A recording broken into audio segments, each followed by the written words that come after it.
हर जंग के बाद ऐसी रिपोर्ट्स और इंकशाफात होते रहते हैं। एक और इंकशाफ आपको बताते हैं।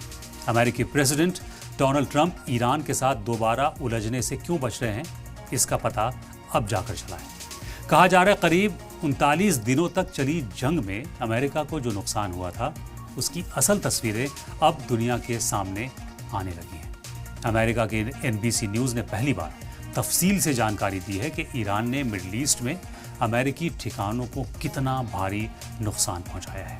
इस रिपोर्ट के मुताबिक अमेरिकी इंतजामिया ने जानबूझकर अपने नुकसान अवाम से छुपाने की कोशिश की है ताकि उनकी इमेज पर बुरा असर न पड़े। सबसे ज्यादा हैरान करने वाली बात यह है कि ईरान ने कुवैत में बने अमेरिकी बेसिस पर हमला करने के लिए 60 साल पुराने F-5 फाइटर जेट का इस्तेमाल किया है। ये वही पुराना प्लेन है जिसे बरसों पहले अमेरिका ने खुद ईरान को तब दिया था जब दोनों मुल्कों के बीच दोस्ती हुआ करती थी। इस पुराने फाइटर जेट ने अमेरिका की मल्टी लेयर सिक्योरिटी को तोड़ते हुए कुवैत के कैंप बुहरिंग पर बमबारी की। एक बड़े थिंक टैंक की जांच में सामने आया है कि ईरान ने सिर्फ एक जगह नहीं बल्कि मिडल ईस्ट के 7 मुल्कों में बने 11 अमेरिकी बेसिस को निशाना बनाया। इन हमलों में सऊदी अरब और कतर जैसे मुल्कों में मौजूद अमेरिकी अड्डे भी शामिल थे। रिपोर्ट्स के मुताबिक ईरान ने अपने जवाबी हमलों में करीब $5 अरब से भी ज्यादा के अमेरिकी एसेट्स को बर्बाद कर दिया।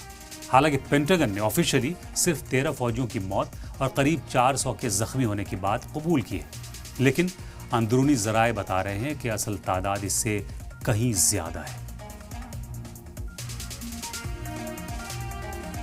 ईरान ने बहरीन में मौजूद 5th फ्लीट के हेडक्वार्टर की इमारत को काफी नुकसान पहुंचाया और कतर के सबसे बड़े एयरबेस का रनवे तक तबाह कर दिया। कुवैत और UAE में बने कई प्लेन के हैंगर और रडार सिस्टम भी इन हमलों की चपेट में आ गए। इसके अलावा इराक और जॉर्डन में मौजूद अमेरिकी ठिकानों पर भी भारी बमबारी हुई, जिससे अमेरिका का कम्युनिकेशन सिस्टम और ईंधन के रिजर्व्स पूरी तरह बर्बाद हो गए। इन हमलों की वजह से अमेरिका को अपनी मिलिट्री ताकत पर दोबारा रिव्यू करने को मजबूर होना पड़ा। अमेरिकी पार्लियामेंट के कुछ मेंबर्स इस बात से काफ़ी नाराज़ हैं कि सरकार उन्हें ईरान से हुए हमले में नुकसानात की पूरी और सच्ची जानकारी नहीं दे रही है। एक तरफ ट्रंप एडमिनिस्ट्रेशन कह रहा है कि ईरान पूरी तरह तबाह हो चुका है और उसके पास कोई ताकत नहीं बची है, लेकिन दूसरी तरफ पेंटागन अब आर्मी के लिए रिकॉर्ड तोड़ ऊंचे बजट की मांग कर रहा है।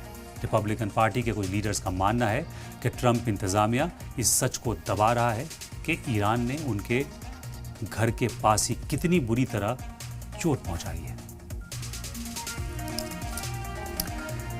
खबर यह भी है कि व्हाइट हाउस ने निजी सैटेलाइट कंपनियों से गुजारिश की है कि वो उन इलाकों की ताज़ा तस्वीरें जारी न करें जहां ईरान ने हमले किए थे। एक बड़ी सैटेलाइट कंपनी के ईमेल से यह इंकशाफ हुआ है कि अमेरिका अपनी कमजोरी को दुनिया के सामने आने से रोकना चाहता है।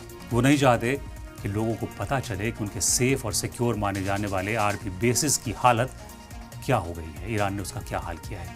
यही वजह है कि जनता को असली सच्चाई से दूर रखा जा रहा है और नुकसान की तस्वीरें बाहर नहीं आने दी जा रही हैं। अब समझ आ रहा है कि ट्रंप जो पहले ईरान को मिट्टी में मिलाने की बात करते थे, वो अब पीस टॉक की बात क्यों कर रहे हैं। ईरान अब उनकी किसी धमकी को संजीदगी से नहीं ले रहा है और अमेरिका भी समझ चुका है कि एक और हमला झेलना उसके लिए बहुत महंगा साबित हो सकता है। फिलहाल अमेरिका के पास बातचीत के अलावा कोई रास्ता नहीं बचा है, क्योंकि वो जान चुका है कि ईरान के पास पुराने हथियारों से भी बड़ा नुकसान करने की सलाहियत और काबिलियत है। यही डर है जिसकी वजह से ट्रंप अब ईरान से दोबारा भिड़ने की हिम्मत नहीं जुटा पा रहे हैं।